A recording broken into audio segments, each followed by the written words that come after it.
much for joining me back here. Merry Christmas. We're decorating in my house. Today we're going to do my November reading wrap up. And I'm actually pretty excited. I had a really good reading month, mostly audiobooks, but that's okay. I listened to, whatever you want to say, 12 books in the month of November. Awesome. I'm super happy about that. A lot of them, most of them, I think, were romances.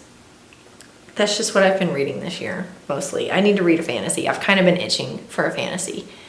Might do that in December. Moving on. Let's talk about all the books I read in November. First up, I read 4 out of the 5 of the Twilight saga. I read Twilight, New Moon, Eclipse, and Midnight Sun.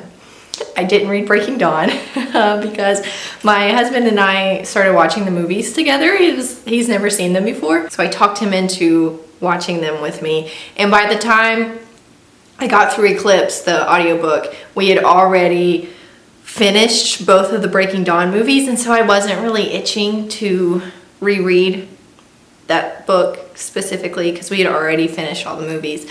But I did reread them. Looking back, and especially watching these with my husband, just having another person to talk about them with as we were watching through these. Guys, still one of my favorites, still one of my comfort reads, but this relationship is so unhealthy. So unhealthy. It blows my mind a little bit at how dysfunctional this relationship is. Just all over the place. She and Edward, Bella and Jacob, all of them. But I still love it. Moving on. Next up, I started this book in October, but didn't get to finish it by the time Halloween had finished. I read Go Hex Yourself by Jessica Clare. Wasn't too great. Very smutty. I thought about DNFing this book. Let me just preface, I'm not a huge smut person. Don't really like it. Not for me. I would much rather read closed-door romances or romances that don't go overly into detail. My biggest problem with this book is it uses the P word for a female genitalia. Hate it. Hate that word. Usually it's like an automatic DNF for me if a book has that word. Don't like it. Throws me off a lot. The only reason I didn't DNF this is this kind of a whodunit type of thing. Something happens and the two main characters are trying to figure out who did it and how to fix it. And I had a theory of who it was, and I really wanted to know if I was right. That's really the only reason I finished this one. Basically, our main character, I don't even remember their names. Our main character applies for this job ad she found in the paper as kind of like an assistant, when really it's like a witch's assistant. And so she is thrown into this world of magic. She didn't believe in magic before. Her boss gets cursed, and she and the grumpy male protagonist, who is the boss's nephew, I think, try to figure out how to help her. My plant is so sad right now. I need to water my plants. So yeah, they try to figure out how to help her and who cursed her. That's the premise. Again, not my type of smut. Probably would have DNF'd it if I wasn't interested in finding out who had done it. If you're into smut, that's fine. You might like it. Me, on the other hand, no, I did not really. Moving on to romances that I do love. I love Sarah Adams. I have The Enemy by Sarah Adams. This is the second book in the It Happened in Charleston series. I haven't read the first one because it wasn't on Libby. I think this one was on Libby. Love Sarah Adams. She is a clean, closed-door romance writer, but still gives you enough heat to like feel the longing for each other. You know what I'm saying? Loved it. This one, our main two characters, don't remember their names. Our main female protagonist was kind of high school rivals with the male protagonist. They graduated, of course, and went their separate ways. And now her best friend is marrying his best friend. It's one of those type of tropes. And they're being forced to be in close proximity to each other. I loved it. This might be This might be, how can I say this if I don't even know the main characters' names? This might be one of my favorite romances of the year. I love Sarah Adams, and the main male protagonist, one of my favorite protagonists of this year in a romance novel. Loved it. If you like Sarah Adams, if you like closed door romances, go check this one out. Next up, I have Saving the Secret Prince by Kristen Canary. This one was just okay. I thought about DNFing this one, but it was so short that it wasn't really worth it. I only had like an hour left in the audiobook, so I didn't. Basically, our main male protagonist, again, don't remember names, comes to America, is forced to come to America because he's kind of having a bit of a breakdown back home in his home country because he's the prince and he's under a lot of stress. So his parents make him come to, is it San Francisco, I think? San Diego? I think it's San Francisco. As like a vacation for a month.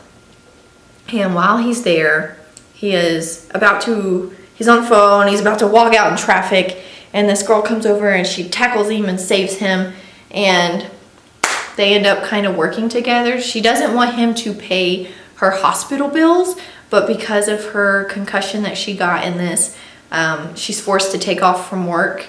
And so he's like, well, let me just hire you for the 2 or 3 weeks or whatever it is that you have to be off work. That way you're not, out of money, because it wasn't going to be paid time off. And so there you go. I feel like it's a little bit too fast. I kind of insta-love almost. I don't know. Something was off about it. Maybe a little bit too fast. Wouldn't necessarily say it's like something you have to read. Next up, I have The Roommate Situation by Katie Bailey. Love this one as well. She has another book out in this series that I plan to read soon. This is a brother's best friend romance where our main character just got over a breakup, moves in with her brother who is out of town, one of those tropes, who's out of town on a work business trip type thing. And when she comes to her brother's house, she doesn't realize that her brother now has a roommate. The Roommate Situation. Loved it. It was cute. Trying to remember. I think it's a closed door romance. It's a clean romance. Great. Next up, I have The Christmas Pact by V. Keeland. This one was sweet. This one I would almost consider maybe a novella. It's super short. It's less than 200 pages. I read it physically. I didn't listen to this one. I read it physically, guys. I read it as an ebook. Cute. Kind of workplace enemies romance type thing. Our main character, they have the same names, just reversed. Our main female protagonist is named Riley Kennedy. Our main male protagonist is named Kennedy Riley. And so people are constantly sending them the other person's emails. Hers is like Riley Kennedy at their business at Star Publishing or something like that, and his is Kennedy Riley at Star Publishing or whatever. And so they're constantly getting sent each other's emails, and so that's the only interaction they have with each other at first. And then because they work in two separate, I would call them imprints, two separate sections of the company. She works in like fictional stuff and he works in non-fictional stuff, and they have different buildings, different locations, that kind of stuff. So they've never met each other. They've just interacted through these emails of sending each other like, hey, this person sent me this email, it's for you. But he is often smart aleck and intrusive. Whenever he receives one of her emails, he'll read it and then kind of give her his opinion on it. And she doesn't like that. Eventually they are forced to meet each other at a Christmas party because both of the imprints, both of the sections of the company come together and are forced to have a joined Christmas party, and they ultimately come to agreement to help each other out over the Christmas season. His brother's getting married, he needs a wedding date. Her mom is always writing these Christmas letters about how boring her daughter's life is. Not straight up like that, but she always mentions her daughter in the letters. And her section never has anything, whereas her sibling sections are always full of all these cool achievements.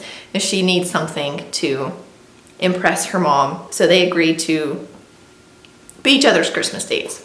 One of those type of stories. It was cute, spicy, short, quick read. If you're looking for a quick, spicy Christmas read, it's a good one. Next up, I have A Very Merry Bromance by Lisa K. Adams. Love her! Love the Romance Book Club. If you're not new to my channel, you've heard me talk about these books This was the new one that came out this month. Last month?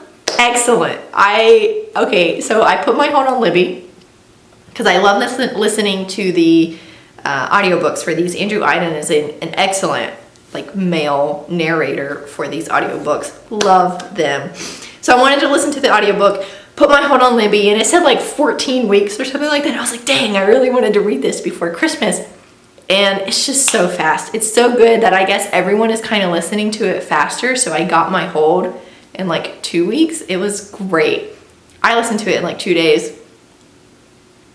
Great. Basically, our main male protagonist is a country singer who is kind of on a hiatus. He doesn't have a muse. He hasn't been writing good music lately. And our main female protagonist, Gretchen, is like a lawyer advocate for families who are having to be deported, who have ties in America. Their children are born here, that type of stuff. And they hooked up at a wedding one night, like a year ago, and are forced to come together now. Colton, our main male protagonist, ever since that one night a year ago, has been like in love with this woman and pining after her. And it's definitely a grump sunshine trope, but she's the grump and he's the sunshine. Loved it. I think this is maybe supposed to be the last one in the series, but I really hope it's not. I love these. They're not closed door. There's some spice in there, but the stories themselves are hilarious. I love the humor. I love the characters. Great. Next up, I have Love Light Farms by B.K. Borison. Best friends to lovers. I thought about DNFing this one. I'm not gonna lie. The premise of this is our main female character, Stella, owns a Christmas tree farm, I'm talking too fast, and has entered her business into this competition type thing of like a social media influencer that kind of focuses on small businesses and stuff like that. And so she enters this contest, but in her application she states that she and her boyfriend opened the Christmas tree farm together. And lo and behold, she doesn't have a boyfriend, but she's always been secretly in love with her best friend. I guess I blanked on the word. Luca is our main male protagonist. And so she asks him to pretend to be her boyfriend so they can do this competition and maybe win. I expected a slow burn. I love a good slow burn romance. And this was not it. They kind of agree to date and then just jump right into it. And in my heart, I was just aching for that kind of drawn out, pent up tension, and that's not what happened. And so I was really disappointed. I thought about DNFing it. I took a break like halfway through it and I listened to something else in the middle of it, and then I came back to it. It was good. Overall, it was good. Go into it, if you're going to read it, go into it not expecting a slow burn, because the way it was set up in the beginning, that's just kind of what I anticipated to happen, and was disappointed when it did not. Not a slow burn, but it was still cute. It was cute. One last thing I want to mention for Starlight Farms. It's not a miscommunication trope, which is something I really wanted to point out because I thought it would be. Something happens at the end and they kind of get mad at each other. And just her thoughts that she was having throughout the narration, I thought there was going to be a huge miscommunication where it was going to be one of those things where she just wasn't going to tell him what she was thinking. That was really what I thought was going to happen, what the buildup was. That does not happen, which I loved. I loved that they sat down, they talked about it, they talked through it like adults. It was great. That part of it, A-okay. Love that. Last book I read in November was Single and Ready to Jingle by Piper Rain. This one was cute as well. Definitely not closed door. It's a spicy romance. Our main character is an event planner who has this dating app where it's kind of anonymous. You know the person, but you don't ever see a picture of them. And she meets up with this guy who, lo and behold, brother's best friend. Another one of those tropes. But she doesn't really know him. This is the first time they've ever met. She just has heard her brother talk about him. They get to talking. She's like, oh, wow, you're my brother's best friend. And their first date did not really go well. Something happens, though, with our main male protagonist. He's like a lawyer at a law firm, and his boss's wife is planning their Christmas party, and her event planner cancels. So he's like, hey, I know an event planner, mentions this girl, the main female protagonist, and they are forced to kind of work together on this Christmas party. It was cute. It was also a fast read. There's definitely grump sunshine trope on this one as well, but he's the grump and she's the sunshine. Yeah, overall it was great. It was cute. Liked it. So there we go. Those were all of the books that I read in November. I had a great reading month. Yeah, both in quantity and quality. There was only one that I was like, but it was great. I'm so happy. I am optimistic for December. Maybe not quite as much because we do a lot of traveling around the holidays. I'm excited. Thank you guys so much for watching this video. If you liked it, be sure to subscribe down below and leave a comment. Let me know what you read in November. Let me know if you've read any of these. If I need to check any specific books out before the end of the year. It's coming. This year's happened so fast.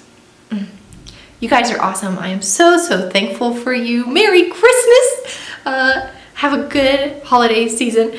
And we'll meet back here next time, guys. See ya.